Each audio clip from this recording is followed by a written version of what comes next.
అందరికీ మన ప్రభువును రక్షకుడైన యేసుక్రీస్తు వారి పేరట ప్రేమపూర్వకమైనటువంటి వందనాలండి.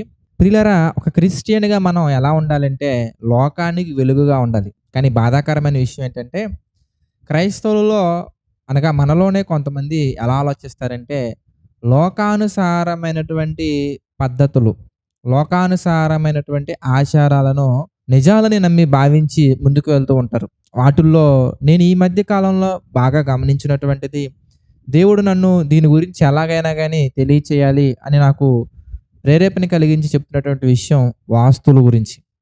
అంటే వాస్తులు గానీ, జ్యోతిష్యాలు గానీ, లేదంటే జాతకాలు గానీ, ఇవన్నీ గూడా ఏంటంటే ఒక రకమైనటువంటి పద్ధతుల్లోకి మనుషులు వెళ్ళిపోతున్నారు.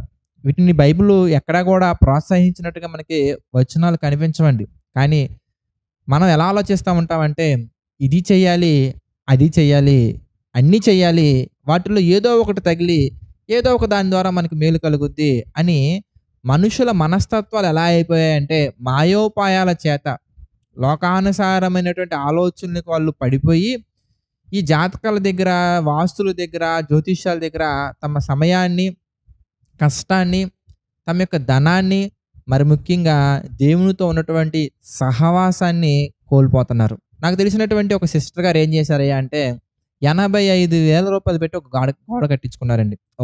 కాంపౌండ్ వాల్ లాంటిది కట్టించుకున్నారు.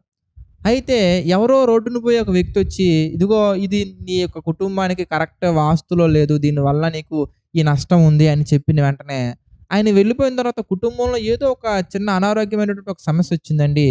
దానికి కారణం వారు ఉన్నటువంటి చుట్టుపక్కల పరిస్థితులు అవుతాయి కానీ కట్టుకున్న గోడ అవ్వదండి. వెంటనే అంత ధనాన్ని ఖర్చు పెట్టి దేవుడు తనను ప్రేమించి ఆశీర్వదించి తనకిచ్చినటువంటి ధనం మొత్తాన్ని కూడా ఖర్చు పెట్టి కట్టుకున్నటువంటి ఆ గోడని ఇమ్మీడియట్‌గా కూల్చేశారండి. పోనీ కూల్చిన తర్వాత ఏమైనా స్వస్థత పొందారా? కూల్చిన తర్వాత ఏమైనా అభివృద్ధి పొందారా అంటే లేదండి. అతనొచ్చి మళ్ళీ ఏమన్నారంటే, ఇంకొక 10,000 రూపాయలు నువ్వు ఇచ్చావంటే గనక తప్పకుండా కొన్ని పూజలు చేయాలి. వాటికి సంబంధించినటువంటి మూలికలు గాని, వాటికి సంబంధించినటువంటి తాయెత్తులు గాని ఇక్కడెక్కడ లేవు. ఎక్కడి నుంచి సెపరేట్‌గా తేవాలని చెప్పేసి వాళ్ళ దగ్గర నుంచి డబ్బులు దోచుకునే పరిస్థితిలో ఉన్నారు. ఒక విషయం ఆలోచించండి my dear brothers and sisters. సింపుల్‌గా మనం ఆలోచిస్తే అంతమందిని బాగు చేసే వాళ్ళు మాత్రం ఎందుకండి చినిగిపోయిన బట్టలేసుకొని మన ఇంటి దగ్గరకొచ్చి అడుక్కుంటున్నారు?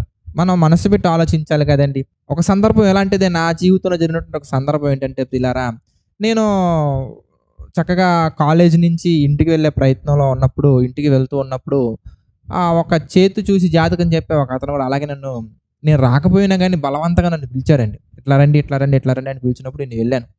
వెళ్ళిన తర్వాత నీ ఫేస్ చూస్తుంటే ఆర్థిక, ఆరోగ్య, మానసిక, కుటుంబ, ప్రేమ సమస్యలు దేంట్లో దాంట్లో బాధపడుతున్నావా అన్నారండి. వాటిలో దేంట్లో దాంట్లో మనిషి ఉంటాడు కదండి.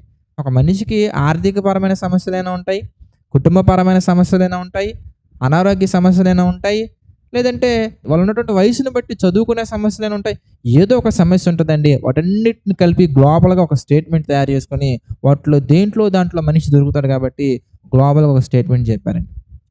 అయితే ఆ సమయంలో నేను ఏం చేశానంటే దేవుడు నాకు ఇచ్చినటువంటి జ్ఞానాన్ని బట్టి ఒక ప్రశ్న అతను అడగటం జరిగింది. నేను ఈ మధ్య కాలంలోనే నా చదువు పూర్తి చేసుకున్నానండి. మరి నేను కాలేజీలో సీటు కొరకు ఎదురు చూస్తున్నాను. నాకు పలానా కాలేజీలోనే సీటు కావాలి. దానికోసం నేను ఎక్కువగా ఆలోచిస్తున్నాను. ఏం చేయాలి అని అడిగితే అతను చాలా సేపు ఆలోచించి ఒక 5 నిమిషాలు, 10 నిమిషాలు ఆలోచించి నా చెయ్యి చూసి భూతద్దంలో చూసి అటు తిరిగి, ఇటు తిరిగి చాలా సేపు ఒక 10 నిమిషాలు, 15 నిమిషాలు బాగా ఆలోచించి నాకు సంబంధించినటువంటి గ్రహాలు, ఉపగ్రహాలు ఏదో చూస్తున్నట్టుగా ఒక రకమైనటువంటి ఎక్స్‌ప్రెషన్స్ ఇచ్చి ఆయన ఏం చేశారయ్యా అంటే, నీకు ఒక 10,000 రూపాయలు కనుక నువ్వు పెట్టి నువ్వు ఒక పూజ చేయించుకుంటే నీకు తప్పకుండా ఆ కాలేజీలో సీట్ వచ్చిద్దని చెప్పారండి. వెంటనే నేనేం చేశానంటే, ఏం మాట్లాడుతున్నారండి? ఇలా ఎందుకండి మనుషుల్ని ఇలా పాడు చేస్తున్నారని చెప్పి నేను నా ఐడీ కార్డ్ చూపించి, నేను ఆ కాలేజీలో జాయిన్ అయ్యి 2 సంవత్సరాలు అవుతుంది బ్రదర్ అని చెప్పిన వెంటనే చుట్టుపక్కల వాళ్ళందరూ గుమ్మికొట్టడం ప్రారంభించారండి. వెంటనే ఆయన నా కాళ్ళు పట్టుకొని, మీకు దండం పెడతానండి, వదిలేయండి brother, please brother, please brother request చేసుకున్నారు. ఏవండి ఇదేనండి, వాళ్ళ దగ్గర ఏ ట్రిక్స్ లేవు, వాళ్ళ దగ్గర ఏమి ఉండవండి. కానీ మనుషుల దగ్గర నుంచి డబ్బులు సంపాదించుకోవడానికి వేసుకున్నటువంటి ఒక రకమైనటువంటి వేషం అంతే. అందుకే దేవుడు కూడా వీళ్ళ గురించి మాట్లాడుతున్నటువంటి సందర్భం మనం చూస్తే యెషయా గ్రంథము 47 అధ్యాయము 13, 12 వచనాలు మనం చూద్దామండి. నీ బాల్యము నుండి నీవు ప్రయాసపడి అభ్యసించిన నీ కర్ణ పిశాచ తంత్రములను, నీ విస్తారమైన శకునములను చూపుటకు నిలువుము. ఒకవేళ అవి నీకు ప్రయోజనములగునేమో, ఒకవేళ నీవు మనుషులను బెదిరింతువేమో, నీ విస్తారమైన యోచనలో నీవు అలసి ఉన్నావు. జ్యోతిష్కులు, నక్షత్ర సూచకులు, మాసచర్య చెప్పువారు నిలవబడి నీ మీదకి వచ్చినవి రాకుండా నిన్ను తప్పించి రక్షించుదురేమో ఆలోచించుకొనుము. చూసారు ఎంత చక్కగా ఉన్నాడు. అంటే వీళ్ళ దగ్గర ఉన్నటువంటి మంత్రాలు, తంత్రాలు, పుస్తకాలు ఏవైతే ఉన్నాయో వాటిని ఉపయోగించి ఒక మనిషి మీదకి రాబోయే కీడును వాళ్ళు ఆపలేరు. అలాగే ఒక మనిషికి మేలు కూడా చేయలేరు. ఏమండి, దేవుని వాక్యం మనకి బైబిల్ చదువుకుంటే మనకు అర్థం అవుద్దండి. హగ్గయి గ్రంథంలో మనం చూడొచ్చు, మీ జీవితంలో ఎందుకు కష్టాలు వస్తున్నాయి, మీ జీవితంలో ఎందుకు నష్టాలు వస్తున్నాయి, మీ జీవితంలో మేలులు ఎందుకు జరుగుతున్నాయి, మీ జీవితం ఎందుకు అలా మారిపోయింది అనగానే దేవుడు చెప్పే ఆలోచన, మీ ప్రవర్తనను గురించి ఆలోచించుకొనుడి. హగ్గయి మొదటి అధ్యాయం మీరు చదివితే అర్థమైపోద్దండి.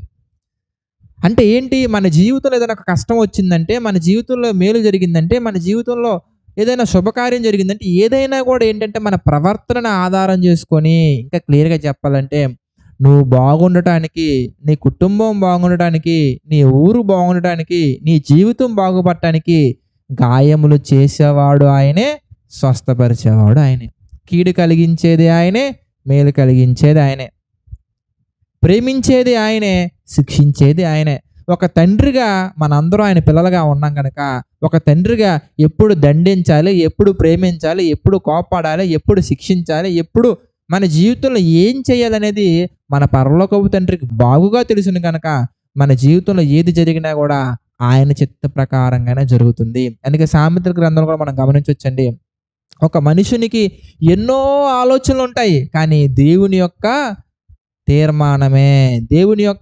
తీర్మానమే స్థిరమైనటువంటిది. అందుకే చాలా మంది భక్తులు కూడా అనేక రకాల పాటలు రాసినట్టుగా మనం గమనించవచ్చు. వాటిలో మనం బాగా గమనించవచ్చు ఏంటంటే, అది ఎన్ని తలచినా, ఏది అడిగినా జరిగేది నీ చిత్తమే ప్రభువా. మరొక సందర్భాన్ని మనం చూడగలిగినట్లయితే సామెతల గ్రంథంలోనే 21 అధ్యాయం మనం చూద్దామండి.